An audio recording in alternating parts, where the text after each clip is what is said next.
Student, তোমরা যারা ক্যালকাটা ইউনিভার্সিটির আন্ডারে 6 সেমিস্টারের ছাত্রছাত্রী আছো এবং তোমাদের ইতিহাস সাবজেক্টে অনার্স আছে, তোমাদের জন্য আজকের ক্লাসটা খুবই গুরুত্বপূর্ণ। আজকে ক্লাসে তোমাদের ডিএসসিসি 15 পেপার অর্থাৎ history of modern east Asia 1 China এই পেপারের 100% কমনযোগ্য সাজেশন নিয়ে আলোচনা করব। এবং তোমরা যারা ইংলিশ ভার্সানের স্টুডেন্ট আছো, তোমরাও আজকে ক্লাসটা দেখো, কারণ সাজেশনটা বাংলায় থাকছে, তার পাশাপাশি ইংলিশেও থাকছে। এবং এর আগে আমি তোমাদের দুটি পেপার অর্থাৎ ডিএসসিসি 13 এবং ডিএসসিসি 14 এই দুটি পেপারের সাজেশন অলরেডি তোমাদের দিয়েছি। তোমাদের 6 সেমিস্টার ইতিহাস অনার্সের 3টি পেপারের সিলেবাসও আমি আলোচনা করে দিয়েছি। আজকে তোমাদের একটি পেপারের সাজেশন দিতে বাকি ছিল, ডিএসসিসি 15 পেপার। এই ডিএসসিসি 15 পেপারের আজকে সাজেশনটা তোমরা দেখে নাও, আমি স্ক্রিন রেকর্ডের মাধ্যমে আলোচনা করছি। চলো তোমরা সম্পূর্ণ সাজেশন দেখে নাও, অর্থাৎ 20 নম্বর এবং 5 নম্বরের জন্য কোন প্রশ্নগুলো তোমাদের তৈরি করতে হবে। এবারে তোমরা ডিএসসিসি 15 পেপারের সম্পূর্ণ সাজেশন দেখে নাও। পেপারের নাম তোমরা দেখতে পাচ্ছ, history of modern east Asia 1 China.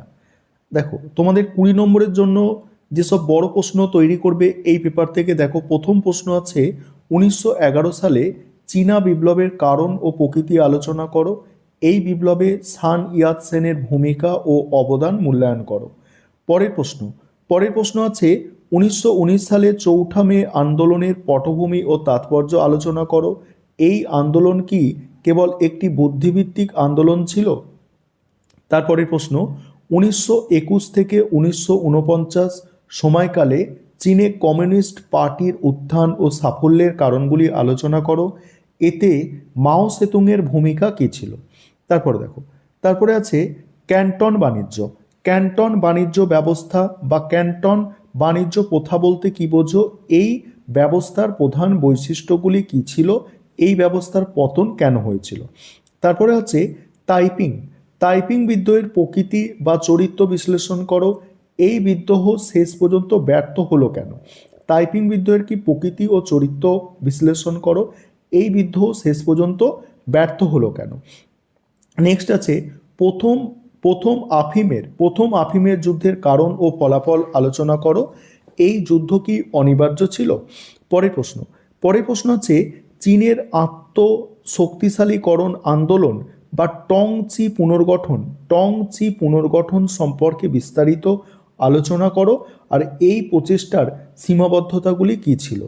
Next আলোচনা করব। তার আগে যে বিষয়টা তোমাদের বলার আছে, তোমাদের ইতিহাস অনার্সের স্টাডি মেটেরিয়াল আমাদের রেডি আছে 6 সেমিস্টারে। তোমরা যারা স্টাডি মেটেরিয়াল পারচেস করতে চাইছো অবশ্যই তোমরা যোগাযোগ করবে। এর আগে আমি তোমাদের দুটো পেপার 13 এবং 14 পেপারের সাজেশন অলরেডি দিয়েছি।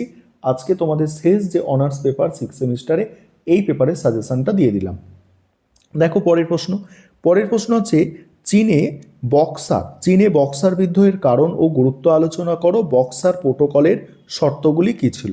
তারপরে দেখো প্রাক আধুনিক চীনের সমাজ ও রাষ্ট্র ব্যবস্থায় জেন্টি বা অভিজাত শ্রেণীর ভূমিকা ও গুরুত্ব আলোচনা করো। তারপরে চীনে সমর নায়কতন্ত্র বা ওয়ার লর্ডিজম এর উদ্ভব ও বৈশিষ্ট্য আলোচনা করো। 1916 থেকে 1928 সময়কালকে কেন সমর নায়কতন্ত্রের যুগ বলা হয়? নেক্সট চীনের প্রথম যুক্ত ফ্রন্ট গঠনের প্রেক্ষাপট আলোচনা করো। এই জোট কেন ভেঙে গিয়েছিল?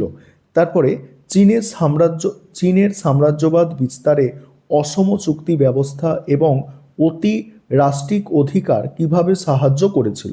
এখানে টোটাল দেখতে পাচ্ছ 12টা প্রশ্ন আছে এবং মোস্ট ইম্পর্টেন্ট প্রশ্ন যদি তোমরা দেখো, মোস্ট ইম্পর্টেন্ট প্রশ্ন প্রথম 9টি প্রশ্ন আছে 20 নম্বরের মোস্ট ইম্পর্টেন্ট প্রশ্ন।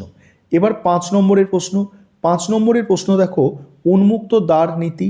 নেক্সট হচ্ছে নানকিং এর সন্ধি ও তার গুরুত্ব। নেক্সট হচ্ছে কনফুসীয় মতাদর্শ বা কনফুসীয়বাদ। তারপরে হচ্ছে দেখো নাচরানা প্রথা। নেক্সট হচ্ছে দেখো শত দিবসের সংস্কার, জিয়াংজি সোভিয়েত টিকা। তারপরে লং মার্চ 1934 থেকে 35।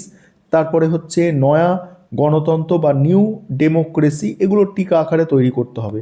নেক্সট ইয়েনান গণতন্ত্র বা ইয়েনান স্পিরিট, এগুলো টিকা আকারে তৈরি করবে। এই প্রথম নটি হচ্ছে মোস্ট ইম্পর্টেন্ট। তারপরে যেগুলো দেখতে হবে, কুওমিন্টাং দল ও সান ইয়াত সেনের 3টি নীতি, ঠিক আছে। তারপরে হচ্ছে ইয়ানসি কাই এর ভূমিকা, চীন কেন্দ্রিকতা, ইয়াংটিসি বা ইয়াং স্কাই রিভার ঘটনা, লগ্নি সাম্রাজ্যবাদ। এই হচ্ছে তোমাদের টোটাল সাজেশন এই পেপারের।